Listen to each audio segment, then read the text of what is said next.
Hello and welcome to Mythology. I'm Austin Wrathall, history teacher and lifelong Disney devotee, and today I want to share some ideas on how you can use Disney's Hercules to teach students about ancient Greece.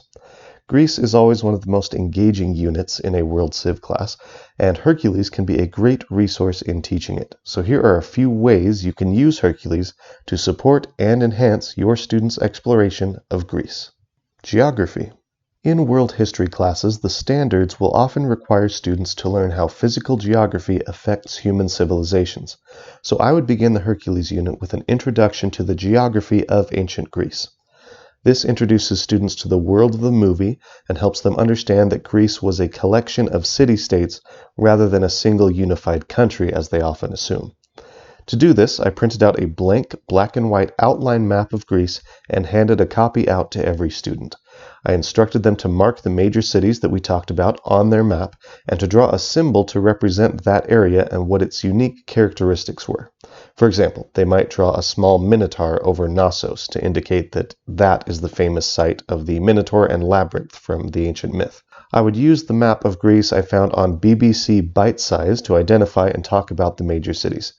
You can use this opportunity to reinforce map skills and to discuss with students how the geography of each place might have caused it to turn into what it did.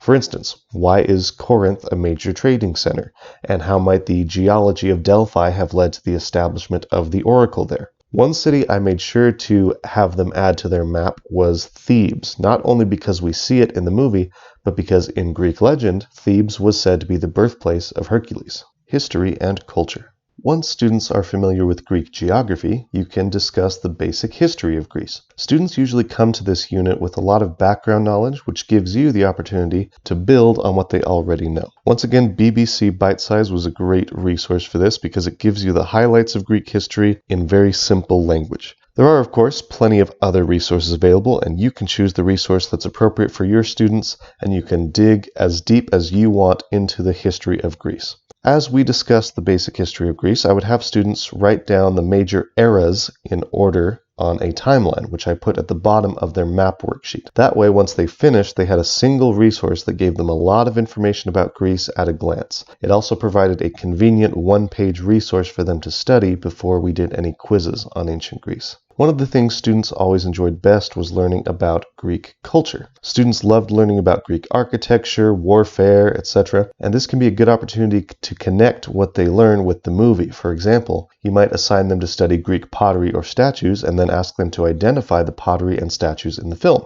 I usually relied on self-guided resources for this lesson and allowed students to explore these topics at their own pace. One resource which was great for this was the British Museum's Ancient Greece portal. Sadly, many of their games and activities relied on Flash Player and are no longer working, but they still have a few good resources available on their site. Virtual tours can also be a great way to give students a glimpse into historical Greek sites and allow them to explore significant areas of ancient Greece at their own pace. Mythology and religion. The thing about Disney's Hercules that makes it most useful as a teaching tool is its portrayal of Greek mythology. World history standards often require students to learn about the religions of ancient societies, and one aspect of ancient religion kids like to study is mythology. When I taught this lesson, we would always begin with a discussion of what the word myth means. I would help the students realize that when we say the word myth in class, we are not talking about a false idea that people believe, but rather a story that may or may not be true, that explains how the natural world works or how the world came to be the way it is. We would talk about how myth is often a part of religion and how many religions use myths to teach ideas to their followers. Hercules begins with a very brief prologue introducing the characters of Greek mythology before moving on to the story of Hercules. You can flesh out this introduction by teaching the students the Greek creation myth and the story of the Titanomachy.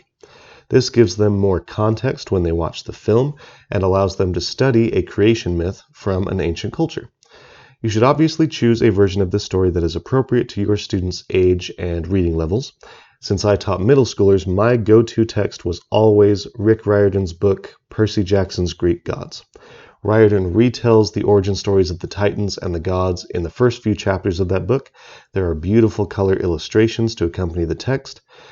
and the kids always found that version very engaging. I would usually read this aloud in class, and I would have to skip or summarize certain parts of these stories to fit it all in one class period, but you could easily make this a reading assignment, and you could assign the audio version of the book. After reading those stories, I would give a short slideshow introducing all the major Greek gods and goddesses so that they know who the characters are that they will briefly see in the movie. I never had to make my own slideshow for this because there are many online for you to use. You could even have students make their own presentations or do a jigsaw activity where they study the different gods and then teach each other who they are. My culminating assignment for the unit was one where students had to study the original Hercules myth and compare it with the story they saw in the Disney movie. Once again, you'll want to choose an age-appropriate version of the story, and remember that the original myth of Hercules is much more tragic and violent than the Disney version. I would usually assign a worksheet for this, and I would give students a link to a web page that I found that summarizes the Hercules myth, and I am attaching a link to that assignment in the description for this video. So those are just a few ideas about how you can use Hercules to teach students about ancient Greece. Please let me know down in the comments below which of these activities you try and which ones you find the most useful. If you have any of your own ideas or activities that you like to use that incorporate Disney's Hercules, please post those as well. As always, thank you very much for watching, and I will see you next time. Bye-bye.